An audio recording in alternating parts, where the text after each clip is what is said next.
Appeal भी करूँगा, कम से कम इस वीडियो को पूरा देखें। अब आप जब इस वीडियो को पूरा देखते हैं तो ये दूसरे लोगों को भी रिप्रेजेंट होता है। यूट्यूब का एल्गोरिदम इसे दूसरे लोगों को भी शो करता है कि हाँ ऐसा भी एक वीडियो यूट्यूब पे अवेलेबल है, तो वो लोग उस चीज़ को देख पाएंगे। अदरवाइज़ क्या होता है कि आपने थोड़ी देर वीडियो देखा, उसके बाद स्किप कर दिया, बंद कर दिया, तो यूट्यूब का एल्गोरिदम इसे दूसरे लोगों को फॉरवर्ड नहीं करता है। सो आई रिक्वेस्ट कि आप लोग इस वीडियो को पूरा देखें, लाइक करें, और अगर कोई सजेशन होता है तो अपने कमेंट्स भी दें।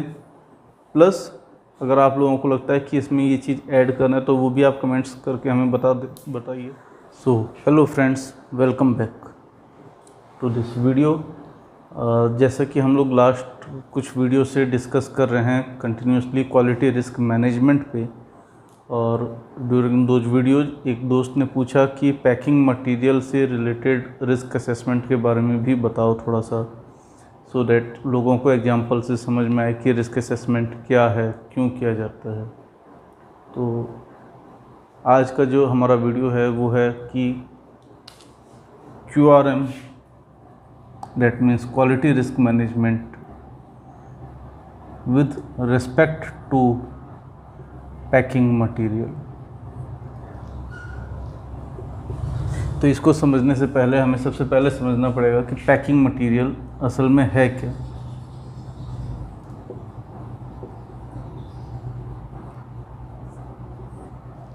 पैकिंग मटेरियल इस तरीके से समझिए, जैसे आपने कोई भी प्रोडक्ट ख़रीदा, उसको एक पैक में करके देना। यानी कि आपने कोई कुरियर मंगाया तो आप देखेंगे कि उसके ऊपर एक पहले फाइनल शिपर होता है या फिर कोई लिफाफा होता है, अंदर और भी कुछ एनवेलप्स हो सकते हैं या और भी किसी तरह की पैकिंग हो सकती है। That's all the packing material. यानी कि प्रोडक्ट को प्रोटेक्ट करने का और उसको एक डेफिनेट शेप देने का जो काम है वो हमारा पैकिंग मटेरियल करता है। तो अब फार्मा इंडस्ट्री में ये हमारे पास 3 टाइप्स के होते हैं, 3 टाइप्स के पैकिंग मटेरियल्स होते हैं। अब ये 3 टाइप कौन कौन से हैं? फर्स्ट होता है प्राइमरी पैकिंग मटेरियल, जिसको कि हम लोग PPM बोलेंगे। सेकंड होता है सेकेंडरी पैकिंग मटेरियल, हम लोग SPM बोलेंगे। और थर्ड होता है टर्शरी, जिसको कि हम लोग TPM बोलेंगे। अब जैसे कि ये पता चल गया कि हमारे पास 3 टाइप के पैकिंग मटेरियल हैं। अब इनमें डिफरेंस क्या है? सबसे पहली बात हम करेंगे प्राइमरी पैकिंग मटेरियल की। तो प्राइमरी पैकिंग मटेरियल होता है जो मेरे प्रोडक्ट के डायरेक्ट कांटेक्ट में होता है। थोड़ा सा और समझाते हैं कि प्राइमरी पैकिंग मटेरियल या PPM हमारा प्रोडक्ट कांटेक्ट का होता है, प्रोडक्ट का प्राइमरी कांटेक्ट में रहता है। जैसे कि आप किसी बॉटल में अगर कोई लिक्विड है तो एक बॉटल है और एक कैप है, ये इसका प्राइमरी पैकिंग मटेरियल हो गया। जबकि टैबलेट्स जो हैं वो आमतौर पे आप देखेंगे कि ब्लिस्टर्स में हैं या स्ट्रिप में हैं,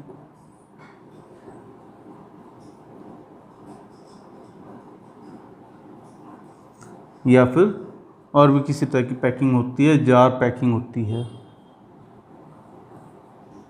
ये सब हमारे प्राइमरी पैकिंग मटेरियल से एग्जांपल्स हैं। अब इनके कुछ और भी टाइप्स होते हैं कि हमारे पास कितने तरह के प्राइमरी पैकिंग मटेरियल हो सकते हैं। वो डिपेंड करता है आपका फॉर्मुलेशन के कैसा है। जैसे पाउडर है तो जार में होगा या फिर बॉटल्स में होगा, लिक्विड है तो बॉटल्स में होगा, या फिर सेमी सॉलिड है तो ट्यूब्स होंगी। ट्यूब्स में भी आपको लेमी ट्यूब होती है, एल्युमिनियम ट्यूब होती है जो कोलैप्सिबल होती है। फिर सेकंड आता है SPM। SPM है सेकेंडरी पैकिंग मटेरियल, जो मेरे प्रोडक्ट को प्रोटेक्ट करता है फ्रॉम एक्सटर्नल एनवायरनमेंट। प्राइमरी का मेन पर्पज़ क्या है कि वो प्रोटेक्ट करता है फ्रॉम अदर प्रोडक्ट्स, या फिर एक एनवायरनमेंट से प्रोटेक्ट करता है, जबकि एसपीएम का जो मेन पर्पज़ है वो उसको एक लुक देने का है, और ये एक्सटर्नल एनवायरनमेंट से प्रोटेक्ट करने के लिए है, प्लस ये एक शेप देता है प्रोडक्ट को। अब एग्जाम्पल के उस पर समझते हैं। तो जैसे आप कोई लिक्विड खरीदेंगे, कोई सिरप आपने ख़रीदा, ये उसका बॉटल है, कैप है, ये प्राइमरी पैकिंग मटेरियल आ गया। लेकिन ये एक और आपको कागज़ के या फिर और भी किसी अदर तरह के पैकिंग मटेरियल में, या कार्टन हम लोग कहते हैं, उसमें आपको पैक होकर मिलेगा। तो ये जो कार्टन है ये एसपीएम है, जबकि ये जो बॉटल है ये पीपीएम है। थर्ड एग्जांपल लेते हैं हम लोग टर्शरी पैकिंग मटेरियल का, टीपीएम। अब टीपीएम क्या होता है? ये सिर्फ एक शेप प्रोवाइड करता है, शेप प्लस बाउंड्री प्रोवाइड करता है प्रोडक्ट को। अब एग्जांपल के लिए समझते हैं, जैसे कुरियर का जो फाइनल पैकिंग है, जो मेरे प्रोडक्ट को सिर्फ एक बाउंड्री प्रोवाइड करा रहा है और एक शेप दे रहा है, ताकि जो मेरा अंदर प्रोडक्ट है उसको डैमेज ना हो जाए। क्योंकि बाहर बहुत सारे इंटरवेंशंस हैं, वो कहीं पे पता चला फेंका जा रहा है, कहीं पे उस पर स्टैंपिंग हो रही है, कुछ भी हो रहा है। तो ये जो फाइनल बाउंड्री है ये टीपीएम है। अब इसको इस तरीके से समझिए कि मैंने अगर कोई प्रोडक्ट ख़रीदा, तो ये एसपीएम है या कार्टन है, और अंदर जो है उसमें पीपीएम भरे हुए हैं, यानी कि प्राइमरी पैकिंग मटेरियल के अंदर मेरा प्रोडक्ट है। इस तरह के बहुत सारे कार्टन हो सकते हैं अंदर, इस तरह हो सकता है और भी सारे हों। ये सिर्फ और सिर्फ एक बाउंड्री और शेप प्रोवाइड कराता है प्रोडक्ट को।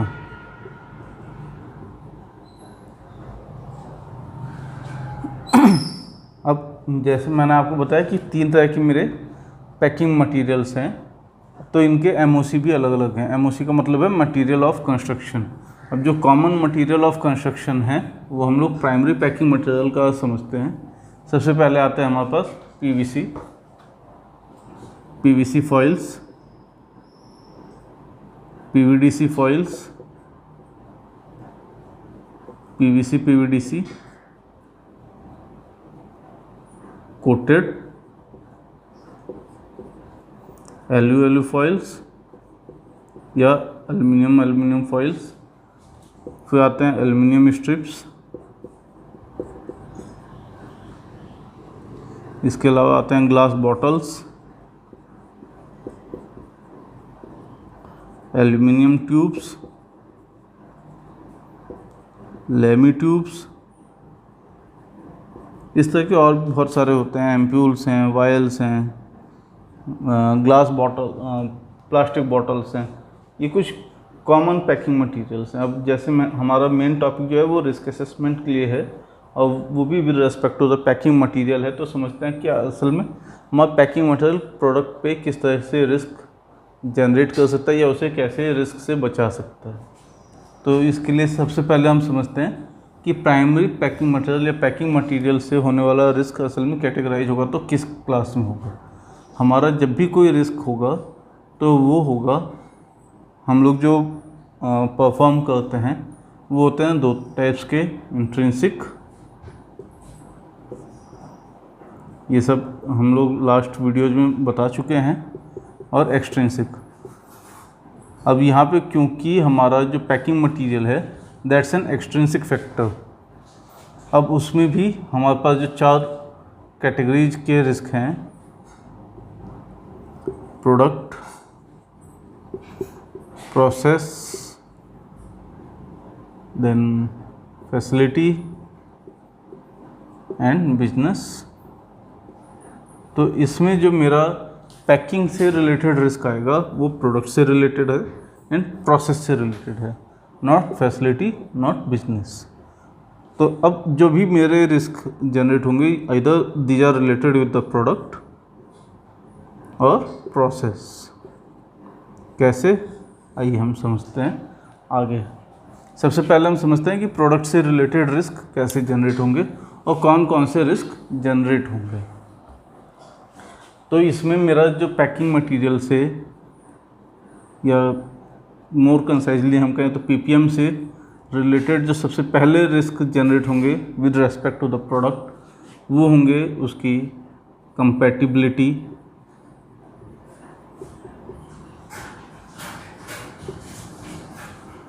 नेचर, फिजिबिलिटी,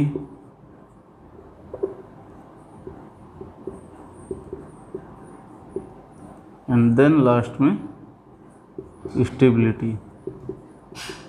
अब जैसे हमने लास्ट टाइम समझा था कि SISPQ, it means safety, identity, stability, purity and quality. इससे रिलेटेड रिस्क कैसे होंगे, तो ये स्टेबिलिटी से रिलेटेड रिस्क आ गए। Compatibility will represent safety, identity, purity and quality. Nature will represent stability, identity, purity and quality, and feasibility will represent safety aspect। अब एक एक करके और समझते हैं कि ये चार जो रिस्क हैं मेरे वो क्या हैं। सबसे पहले कंपैटिबिलिटी। कंपैटिबिलिटी का मतलब है whether two things are compatible with each other. इसका मतलब है कि वो दोनों एक दूसरे से हार्मोनाइज हो सकते हैं या नहीं हो सकते हैं, वो दोनों एक दूसरे के लिए यूजफुल हैं या नहीं हैं। ऐसा तो नहीं कि एक दूसरे को डिग्रेड कर रहे हैं। तो कंपैटिबिलिटी का मतलब आ गया, compatibility represents whether two things are compatible. इसके लिए क्या किया जाता है कि सबसे पहले जब प्री फॉर्मुलेशन स्टडीज करी जाती हैं ड्यूरिंग R&D ट्रायल, उसी टाइम डिफरेंट टाइप्स के पैकिंग्स में प्रोडक्ट को पैक करके इवेलुएट किया जाता है initially during pre formulation.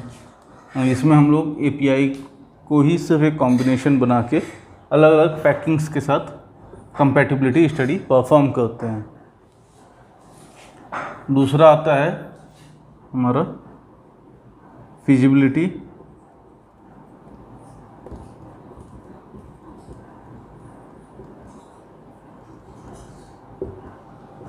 Feasibility का मतलब है whether this type of packing is feasible और नॉट। दैट मीन्स हमारे पास वो मशीन्स अवेलेबल हैं या नहीं हैं, वो प्रोसेसेस अवेलेबल हैं या नहीं है, वो प्रोसेस कंट्रोल्स अवेलेबल हैं या नहीं है। ये हमारा फिजिबिलिटी पे आता है। थर्ड आता है हमारा स्टेबिलिटी। अब स्टेबिलिटी में कैसे, जब मेरे प्रोडक्ट की ट्रायल्स हो रही होती हैं तब मुझे, यहाँ पे तो हम प्री फॉर्मुलेशन में करते हैं, यहाँ पे पता चला मेरे पास 4 तरह के पैकिंग मटेरियल के साथ वो कंपैटिबल है API, तो मैं उसे अलग अलग तरीके से करके पैक करके अलग अलग पैकिंग्स में पैक करके उसकी स्टेबिलिटी चार्ज करता हूँ। अब मुझे पता चला कि कंपैटिबिलिटी में तो PVC फॉइल के साथ कंपैटिबल था, लेकिन जो मेरी फॉर्मुलेशन है वो PVC के साथ डिग्रेड कर रही है, या ग्लास बॉटल में वो फिजिबल था API, बट मेरा जो स्टेबिलिटी में वो डिग्रेड हो रहा है। ऐसा हो सकता है, इसीलिए हमें अलग अलग तरह के पैकिंग्स के साथ उसको स्टेबिलिटी चार्ज करनी पड़ती है ताकि हमें पता चल पाए कि वो कितना स्टेबल है किस तरह की फॉर्मुलेशन में। यहाँ पे एक और चीज़ आती है कि अगर मुझे कुछ स्पेसिफिक एनवायरमेंटल रिक्वायरमेंट्स हैं, जैसे नाइट्रोजन की रिक्वायरमेंट है क्या, आपने देखा होगा जैसे ये मेरा कोई बॉटल है तो यहाँ तक मेरा प्रोडक्ट है, ये ऊपर सील है कैप से। अगर मेरा प्रोडक्ट यहाँ तक है तो ये जो स्पेस बचा इसको हम लोग ओवरहेड स्पेस कहते हैं।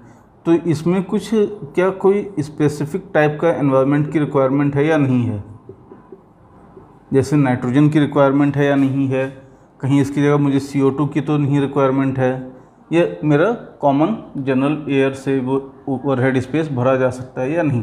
तो ये सब चीज़ें भी मुझे स्टेबिलिटी में इवेलुएट करनी पड़ेंगी। And fourth one was and the fourth type of risk with the process product is nature. अब ये और कंपैटिबिलिटी आपको थोड़ा सा सिमिलर लगेगा। इसमें क्या है, जैसे कुछ एक प्रोडक्ट्स मेरे पास हो सकते हैं लाइट सेंसिटिव हों या हाइड्रोफिलिक हों, और भी तरीके के डिफेक्ट्स हो सकते हैं। तो इन सब चीज़ों के लिए मुझे अलग अलग तरह की स्टडीज परफॉर्म करनी होती हैं, जिन्हें हम लोग कहते हैं फोर्स्ड डिग्रेडेशन स्टडी। अब इसको कैसे किया जाता है, एक स्टडी होती है मेरी फोटो सेंसिटिविटी की, फोटो स्टेबिलिटी, एक होती है एसिडिक एनवायरनमेंट, एक होती है मॉइस्चर, एक होती है हाई टेम्परेचर, एक होती है एल्कलाइन नेचर, एल्कलाइन एनवायरनमेंट। इन 4-5 टाइप्स के मुझे फोर्स डिग्रेडेशन करना होता है कि उनमें मुझे अलग से एक डिग्रेडेशन कॉज किया जाता है। कैसे कि मैं जो है प्रोडक्ट को लाइट की तरफ फोर्सफुली एक्सपोज करूँगा। इसकी अलग रिक्वायरमेंट्स हैं। अगर आप समझना चाहेंगे तो इस पर एक अलग से टॉपिक बनाया जाएगा फोर्स डिग्रेडेशन पे, उसमें हम ये सब चीज़ें समझाएंगे। इसके अलावा एक और स्टडी करी जाती है फ्रीज एंड थॉ स्टडी। ये आमतौर पे सेमी सॉलिड्स और बाईफेजिक जैसे कि क्रीम्स हैं, इमल्शंस हैं, सस्पेंशंस हैं, इनके साथ ज़्यादा किया जाता है फ्रीज एंड थॉ स्टडी। तो इसको भी परफॉर्म किया जाता है। बाकी जो हैं यहाँ तक ये सभी के साथ किया जाता है, जितने भी फॉर्मुलेशंस हैं सभी के साथ ये स्टडी परफॉर्म करी जाती है। बट जब भी मैं सेमी सॉलिड की या फिर बाईफेजिक फॉर्मुलेशंस की बात करता हूँ तो मुझे फ्रीज एंड थॉ स्टडी भी परफॉर्म करनी होती है। तो इससे मुझे पता चलता है कि मेरा जो प्रोडक्ट है कहीं उस तरह की पैकिंग में डिग्रेड तो नहीं हो जाएगा जब वो लाइट को एक्सपोज हो। जैसे मुझे पता है कि जो विटामिन्स होते हैं, चाहे आपका विटामिन D3 हो, चाहे और भी तरह के विटामिन बी कॉम्प्लेक्स के पार्ट्स हों, वो अगर लाइट को एक्सपोज किए जाए तो वो डिग्रेड हो जाते हैं।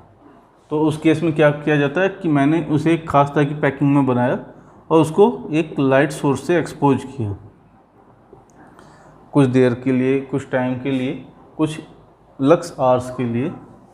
तो जब अगर उसके बाद जब मैंने इसे कट ऑफ किया तो मैं ये चेक करूँगा ये डिग्रेड हुआ या नहीं हुआ। अगर ये डिग्रेड हो गया इट मीन्स ये जो मेरी पैकिंग है ये सूटेबल नहीं है। इस तरीके से मुझे एसिडिक एनवायरनमेंट के साथ होता है, मॉइस्चर के साथ होता है, हाई टेम्परेचर में मैं उसे 50-60 डिग्री तक एक्सपोज करता हूँ कुछ टाइम के लिए, अप टू 1 मंथ या फिर 2 मंथ्स, और उसको इसी तरीके से इवेलुएट किया जाता है। ये तो आगे मेरे जो प्रोडक्ट से रिलेटेड रिस्क हैं with packing material and with respect to the packing material. So अब हम बात करते हैं प्रोसेस से रिलेटेड। प्रोसेस में भी जो है हमारे पास जो कॉमन रिस्क होते हैं वो होते हैं फिजिबिलिटी,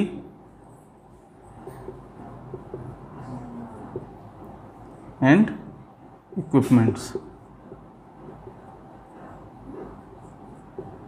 अब इसमें क्या है, फिजिबिलिटी का मतलब है मेरे पास वो चेंज पार्ट्स अवेलेबल हैं या नहीं है। चेंज पार्ट्स क्या होते हैं, हर मशीन में आप देखेंगे कि कई बार मशीन्स के कुछ एक पार्ट्स तो ऐसे होते हैं जो कि इमोटाइल हैं, इट मीन्स वो एज फिक्स रहेंगे। जैसे अगर मेरी ये पूरी मशीन है तो इसके अंदर एक पार्ट ऐसा भी होगा जो वहाँ पे बार बार चेंज किया जाता होगा, तो उसको चेंज पार्ट कहा जाता है। जैसे हम अगर कहें कंप्रेशन मशीन पे जो डाई एंड पंचेज हैं वो चेंज पार्ट्स होते हैं। इसी तरह पैकिंग मशीन में, ब्लिस्टर पैकिंग मशीन में जो उसके फीडर होते हैं प्लस जो उसमें गाइड रोल होता है गाइड ट्रे होती है, इस तरह के फॉर्मिंग सीलर, फॉर्मिंग हेड है, सीलिंग हेड हैं, या फिर forming plate and ceiling plates हैं, ये सब चेंज पार्ट्स कहलाते हैं।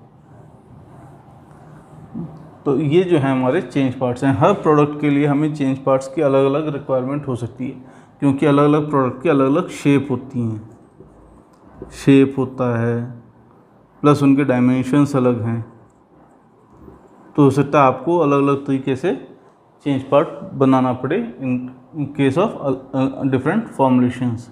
अब जैसे लिक्विड है तो लिक्विड्स में मुझे पता, अगर ये होगा कि 100 ml है तो 100 ml के लिए हो सकता है अलग चेंज पार्ट हो, 50 ml के लिए अलग चेंज पार्ट हो, 1000 ml के लिए हो सकता है अलग चेंज पार्ट्स हों।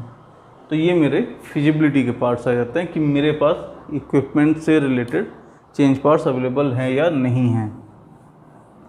सेकंड, अब इक्विपमेंट से रिलेटेड क्या है कि पता चला कोई मान लीजिए कोई किसी खास तरह की पैकिंग मटेरियल है, उसको खास तरह का टेम्परेचर चाहिए सीलिंग के लिए, या ख़ास तरह के इक्विपमेंट्स चाहिए उसको पैक करने के लिए, वो मेरे पास अवेलेबल है या नहीं है। जैसे मान लीजिए मेरे पास कोई हीट बेस्ड इक्विपमेंट है जो कि फॉर्मिंग एंड सीलिंग में काम करता है, और मैं अपने प्रोडक्ट को दूं एलयूएलयू फॉइल, तो एलयूएलयू फॉइल के साथ सबसे बड़ी रिक्वायरमेंट क्या है कि ये कोल्ड फॉर्मिंग होते हैं। अब जब कोल्ड फॉर्मिंग है तो जो मेरा हीट फॉर्मिंग मशीन्स हैं वो इस पर एप्लीकेबल नहीं है, इसीलिए एलयूएलयू के साथ मुझे स्पेसिफिक इक्विपमेंट की रिक्वायरमेंट है। सेकंड, अब मान लीजिए मेरे पास इक्विपमेंट जो है वो एलयूएलयू से रिलेटेड है, लेकिन अब अगर मुझे हीट फॉर्मिंग पैकिंग करनी है किसी तरह से, तो वो उस पर एप्लीकेबल है या नहीं है, वो उसके पास ऐसे प्रिंसिपल्स हैं या वो उसमें ऐसी फिजिबिलिटी है या नहीं है, वो भी हमें देखनी होती है। तो ये जो है हमारे पैकिंग मटेरियल से रिलेटेड कुछ रिस्क हैं, और उनको कैसे काउंटर किया जाता है इसके बारे में मैंने आपको बताया। आई गेस ये आपको समझ में आया होगा। अगर समझ में आता है तो आप इस वीडियो को लाइक ज़रूर करें, साथ ही साथ दूसरे लोगों के साथ इसे शेयर भी करें। एंड मैं कंटिन्यूसली कहता आ रहा हूँ कि प्लीज़ इस चैनल को सब्सक्राइब ज़रूर करें।